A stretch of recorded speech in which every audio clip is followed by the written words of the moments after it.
Okay, this is the third stage.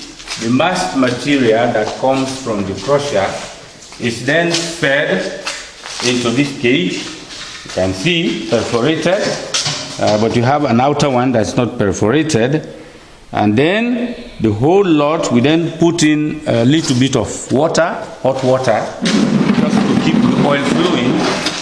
And the whole thing then, this whole carriage here is then raised through this, operating this hydraulic jack.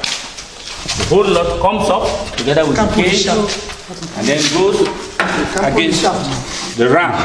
This is your ram over there. Then the material is then squeezed between the ram and the cage, the carriage.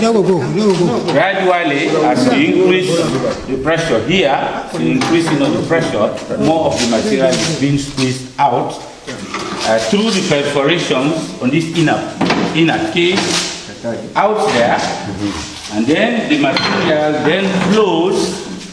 It then flows. The oil, pressed oil, then flows over this plate through the spout, and then it is collected right into a receptacle over here. That is the product that comes out of the press. Okay. It will still have, of course, a fair amount of water in it and some other, bits of, impurities. But those ones, of course, will be taken care of, in the subsequent stages. So essentially, this is how it works. It's just a press.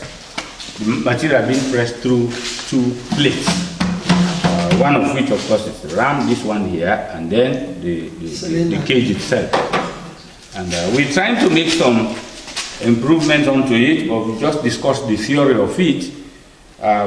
By instead of feeding the whole lot into just one complete bulk, we want to be able to separate it into layers. Okay, you put in some material, put in a thin plate, and then followed by another layer of mass material, thin plate, so that the pressure is actually transferred from plate to plate. Okay. And we thought, the way we discussed it, we thought that should give us more output. Okay, in terms of the pressed oil that we get out of this. But we just discussed the theory of it. We may have to have again one of our other students to be able to work on a smaller model of it, so that we can see if there's any difference. We think there will be a difference, but we have to take that up as a different investigation.